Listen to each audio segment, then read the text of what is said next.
Welcome to 805 Focus. I'm Dr. Cinder Sinclair with Nonprofit Connect, and we will be bringing you the latest on your favorite nonprofits, so get ready to be inspired. Our special guest today is Palmer Jackson Jr., and Palmer is the chairman of the board of directors for the Granada Theater. Welcome, Palmer. Thank you. Nice to be here. Oh gosh, I'm so looking forward to hear everything you have to say about the Granada, because you folks are so important. You've been here for so long and you touch the lives of so many people. Yep. So please tell us what's going on at the Granada. Yeah. Well, I'll say, first off, it's nice to be back after COVID. We were shut for 16 months. So 16 months you were shut. 16 months we were closed. So that was a big challenge, obviously. But we got through that. And what we're just noticing now is we had 4,000 people come through the theater last weekend. Wait, last weekend? Last weekend. The Book of Mormon show had a total of 4,000 people over the course of 3 shows. So. I've heard people talking about that show. Yeah. I wanted to see it. I was not in town, otherwise I would have. Yeah, that was a great show. We hold 1,500 people, 1,500 seats, so that's almost each one being sold out. So that's a great thing. So it just feels like we're back. Audiences are back. You don't have to worry about masks anymore. Yeah. Vaccination cards and all that kind of stuff. Golly. So we're pretty excited. In fact, I think this year, we're tallying up the numbers, this year might be now, 2022-23, our biggest year for audiences ever. Really? Yeah. Wow, so you were shut down 16 months, Yes. Now you're back in the saddle. Yeah. That first year after we reopened was still a little slow. People were hesitant to come back. Sure, of course. We had, for example, we had no shows. We had people buy tickets and then they just last minute, I don't feel well, I don't want to go, whatever. Yeah. But starting in the fall of this past year, it's game on. So everyone's back. Gosh, so congratulations. Yeah. So the one thing to mention is, our mission is to support our 8 resident companies. 8 resident companies. Yeah. So that starts with, I would say, the Santa Barbara Symphony. Okay. Opera Santa Barbara. Okay. Very important also. State Street Ballet. Oh. World-class ballet that's here. CAMA, so that's Community Arts Music Association. They bring incredible world-class symphonies to Santa Barbara. We have the Santa Barbara Choral Society. We have Music Academy of the West, which is doing more stuff with us now during the summer than they used to. And then we also have UCSB Arts and Lectures. Which is actually our biggest renter. They do the most shows in the hall, so we love that. And also American Theater Guild, which is not a local organization, but they're the ones who bring us our Broadway shows. Oh. So it's a great mix. Now we also take outside rentals. We just had the economic forecast yesterday. Yes. We do weddings. Weddings? Yeah. I didn't know that. I know. It's a nice place for a wedding. We had some rock and roll star had a wedding a couple months ago. I can't remember the name of the guy, but and then we have outside promoters bring concerts to us as well that are separate. So there's a lot going on. Wow. So 8 resident companies, and they all have their schedules, and I bet it's quite the juggling act to keep all those schedules straight. It is. It's one of our challenges is that these organizations book their shows years in advance. Oh, really? So our calendar gets booked up, a couple years in advance with the symphony and CAMA, who brings, like the LA Phil to us. They have to do that far in advance. So that's a little bit of a challenge for us sometimes. Our calendar is booked ahead of time. So when people want dates, sometimes we're like, we're really sorry, that's 2 years away and it's booked. Oh gosh. But again, we serve the resident companies first. That was Michael Tobes and the founders of the restoration of the theater. That's what they wanted. Let's take care of the local organizations first. Right. That makes sense. Yeah. Yeah. And we one other thing on that, we give nonprofits a special rate to rent the theater. We're a nonprofit as well. Of course. But we give them a special rate.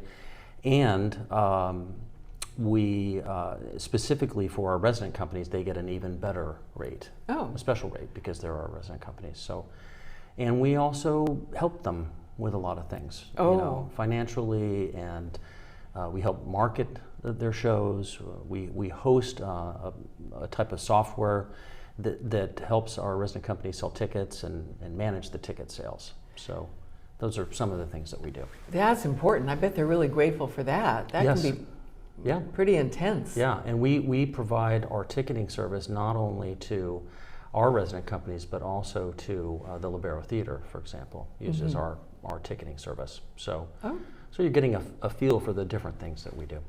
So give me an example of how a nonprofit might rent your place for. They would just call and ask But I to mean, use it. give me an example of what a nonprofit has used the Granada for in the past. It's always some sort of show. Okay. You know, for example, the Grace Fisher Foundation. Yes, yes. If you're familiar with Yep, I them am. at all, they've got basically an annual show with us now at Christmas time, an amazing variety show that they put on. And you know, we essentially co-produce that show. So it's a big job. In other words, we help them more than we would help a show that's already complete and done sure. with a whole company. You know, they're a pretty small organization. So we've got a real crack team, production team. It sounds like it. That has seen everything. You know, we have a huge stage and lights and a recently renovated sound system that we put in. Yes, It yes. is. I don't know if you heard about that. Yes, at all, I but did. A little bit, yeah. Super.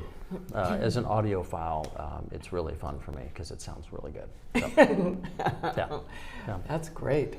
Well, so if someone's watching this and wanting to reserve the Granada, they ought to do it right away and not be disappointed when they're told, sorry, we're 2 years out. Yeah, we still have lots of openings in the calendar, especially Okay. weeknights are easier to get.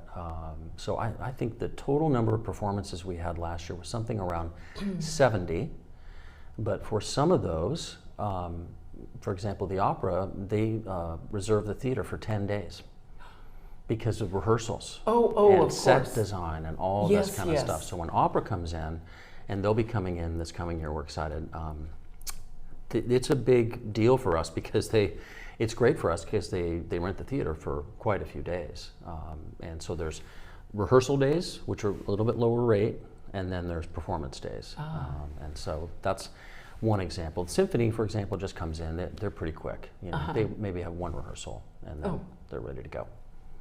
And I know downstairs you have all these rooms for changing, and you've got Yes. costumes, and you've got all kinds of things Yes, going on it's a down great. there. That was one of the big things of the restoration that finished in 2008. Was really redesigning and fixing up the dressing rooms and all that backstage stuff. So we have a fun story that it's a fairly common experience for when someone comes back to the Granada and hasn't been there for a while. We see the performer walk out on stage, and they walk out on the stage and they look at the hall and they go, "Oh yeah, this place. I remember this place," because they just love it. They love to perform there. Yes. Yeah. Now, the Granada, the building, was first built in 1924. 1924, and it was built, there's a funny story about it, it's on our website. The guy who built it had never built a high-rise before, and it withstood the earthquake of 1925. So he did a good job. Oh my gosh. Yeah, pretty surprising.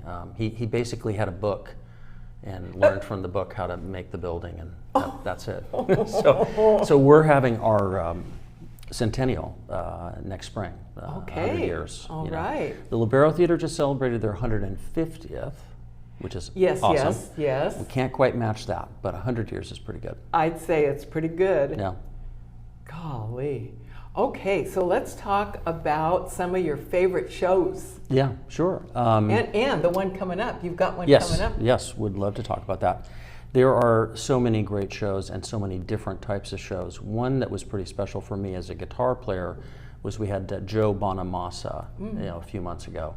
And he's a legendary blues guitar player, completely sold out the hall. So that was great to get. Really? You sold out the hall? Yeah, which is nice. He's a big enough act that he would play at the Bowl, for example, which holds 4,000 people, and we only hold 1,500. So that was a coup for us to get him to play at our hall. Gosh, the Book of Mormon we just had, which was super popular. Yeah. And that was sold out. And that was essentially sold out. Yes. Yeah. You know, all the symphony shows are fantastic. I don't know when the last time you heard the Santa Barbara Symphony was. Yes, yes. I mean, they are at a level now that they've never been. I mean, it is just the quality of the musicians that they have, and Near, the conductor. I mean, yes. Oh, isn't he amazing? He is incredible. So any of those shows are always top notch. And we have the LA Phil coming soon as well. Yes. That's through CAMA, Community Arts Music Association, which, by the way, is the oldest nonprofit in Santa Barbara. I didn't know that. Did you know that? Yeah. The next one after that is the Natural History Museum. Oh. But CAMA was the one, Community Arts Music Association, they were the ones who built the Libero Theater as volunteers and kind of got that together, you know, 150 years ago. So one of the things you were asking about, I think, is that my midlife crisis rock band, which you've seen, and I've seen you dancing to us. Yes. Thank you. Great band, a wonderful band. You. You guys. So we have, over the last 4 years, started doing kind of these project shows. So we did Neil Young at the Libero, we did Crosby, Stills and Nash, and then we did the Allman Brothers as well. So this year we're taking our game up a little bit, and we're partnering with the Santa Barbara Symphony to play the music of Van Morrison at the Granada. And all that information is on our website. You can go find about tickets and VIP experiences and all sorts of stuff like that. That's going to be something. So a rock band with the symphony. Yes. Yeah. Playing Van Morrison songs. Yes. That is you don't want to miss it. I think it's going to be good. Whose idea was that? You know, it was a combination.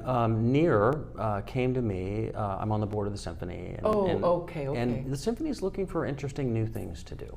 You know, Good I mean, for what them. they're doing is great, but Yeah. they want to branch out into new audiences and popular music when Yeah. they can. And so Near said, I'm not going to get his accent right, but he's such a great guy. He says, Bummer, I would like to play a symphony with your band. A concert with your band. And so I said, well, that sounds like, well, how would that work? You know, what does that mean?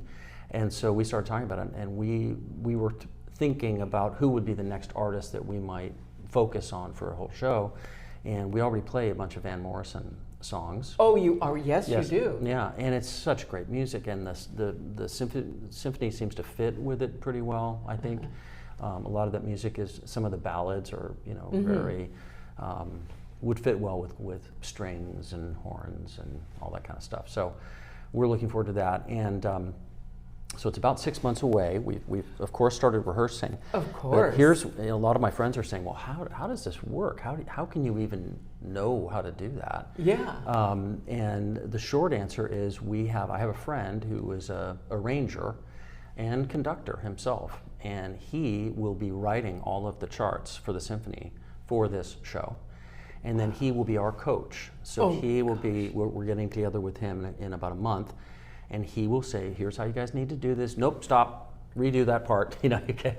And then he writes the charts for the symphony, gives them to the symphony. We only get one rehearsal with the symphony, Friday night, the night before the show, because they are so pro that they arrive ready to go. So, oh my gosh. So we're a little nervous because, you know, that means we better be ready, right? So. So we get one rehearsal with the symphony, but lots of rehearsals with this arranger, conductor guy. So we'll be ready. What a blessing to have that guy as a friend. It's the only way that it could work. Yeah. You know, I couldn't write the charts and tell Near what to do. No. So what did your band members say when you told them, hey, guess what, guys, we're going to be playing with the symphony? They were excited. They were? Oh, yeah, good. Yeah. It's very. It's just beautiful music. I mean, now the singing is going to be part of the challenge. Our lead singer, John Simpson, who's a great singer. You've heard him many times. Yeah, he is great. He can do so many different voices and do them well. And so he will be singing most of the songs. I will be singing a few. Oh, boy. Well. Yeah. And Robert, our bass player, will sing one, and our drummer will sing a couple, and so we'll spread it around. But John is going to have to carry the load because he's just got the pipes. Gosh. Yeah.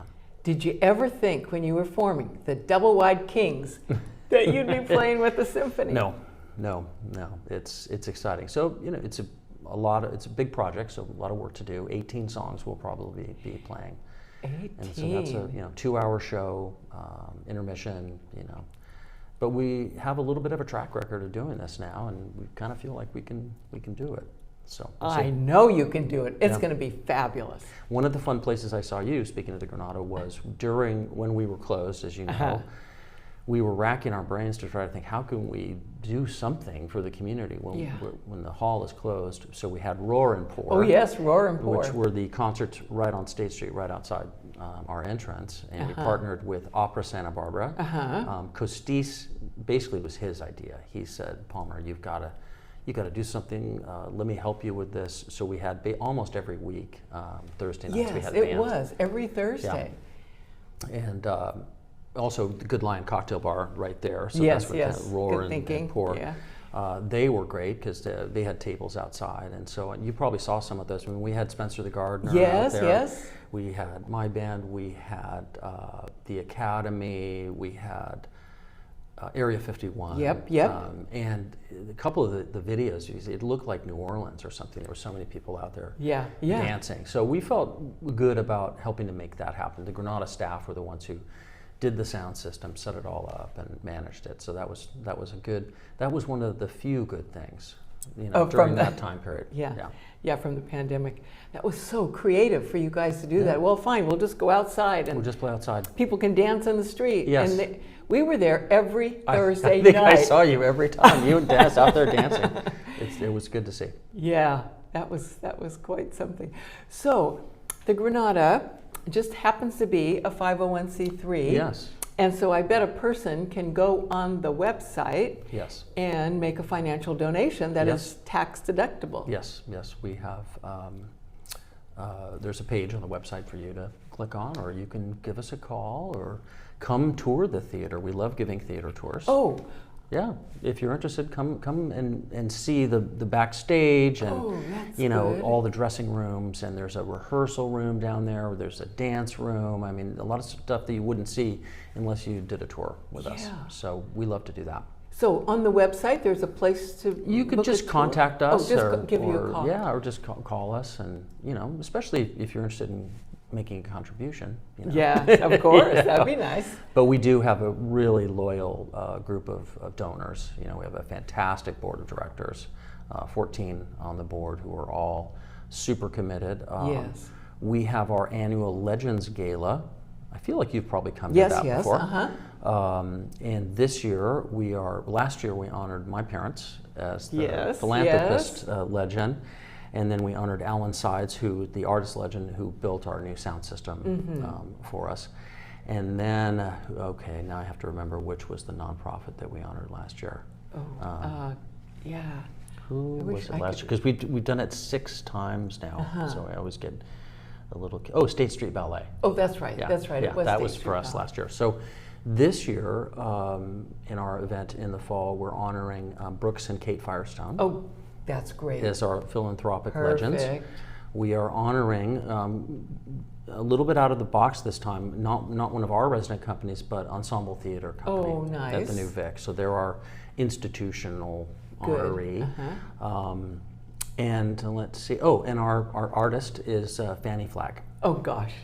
That's going to be great. So that's going to be a good party, and we raise usually raise between 300 and 500,000 at that. Good. And that's I'm going to go on your website and find out when that's happening and get me a ticket. That would be great. Palmer, what wonderful work! We are so in this community grateful for all the work that goes on at the Granada for our benefit. Yep. And so please tell your board of directors thank you so much, and thank you for being on our show today. Yeah, it's our pleasure. Thank you. Thank you for joining us on 805 Focus, and we'll see you next time.